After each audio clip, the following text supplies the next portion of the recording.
ইংরেজি নতুন বছরের প্রথম দিনে পিকনিক করতে যাবার পথে নয়নজলিতে পড়ে গেল একটি বাস। কোচবিহার 2 নম্বর ব্লকের মধুপুর অঞ্চলের কালপানি এলাকায় বুধবার এই ঘটনা ঘটে। মোয়ামারি ভুল্লার বাজারের কাছে এই ঘটনায় ব্যাপক চাঞ্চল্যের সৃষ্টি হয়। হতাহতের কোনো খবর নেই। আহত অবস্থায় কয়েকজনকে হাসপাতালে পাঠানো হয়েছে। প্রত্যক্ষদর্শীরা জানান যে বাসটি কোচবিহার 1 নম্বর ব্লকের অন্তর্গত মোয়ামারি অঞ্চল থেকে গুরুবাথানের উদ্দেশ্যে রওনা দেওয়ার কিছুদূর পরেই মধুপুর অঞ্চলের কালপানির ভূতকুড়া নামক নয়নজলিতে পড়ে যায়। বাড়ি এখানে আমি সকালবেলা একটা খুব জোরে বিকট শব্দ আওয়াজ শুনতে পেলাম। শোনার পরে আমরা তাড়াহুড়ো করে সবাই ছুটে আসলাম। এসে দেখি একটা পিকনিকের বাস পড়ে গেছে, পড়ে জলে পড়ে গেছে। জলেতে পড়ে যাওয়ার পরে আমরা দ্রুত লোকজনকে বার করে তাদের হসপিটালে পাঠানোর ব্যবস্থা করলাম। পরে শুনতে পেলাম ওদের কাছে কতজন আহত হয়েছে? আপনার 25-30 জন আহত হয়েছে। 50 জনকার মতন ছিল, 25-30 জন আহত হয়েছে। তার মধ্যে যারা একটু সুস্থ ছিল তাদের মুখ থেকে শুনলাম তারা আমাদের পার্শ্ববর্তী যে ধর্মের বাজার ভুলিয়াজার পাশেই ধর্মবাজার থেকে গরুবাথানে পিকনিকের উদ্দেশ্যে রওনা করছিল।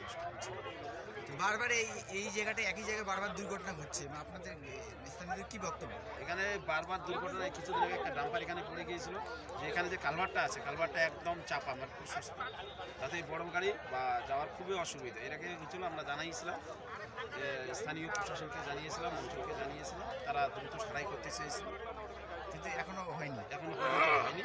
তা আপনাদের মাধ্যমে আমি প্রচার করতে চাই যাতে এটা দ্রুত সারাই হয়। এবং এটা আমাদের বর্তমানে এটাই হচ্ছে মেন রাস্তা। কোষাডাঙ্গা থেকে আমাদের ভুল্লার বাজার হয়ে ধর্মের বাজারে সত্যবাড়িতে বড় বড় গাড়িরা এদিকে যাওয়া আসা করে। এই রাস্তাটা যাতে দ্রুতভাবে সারাই হয় তার একটা আপনাদের মাধ্যমে সেটা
গাড়ি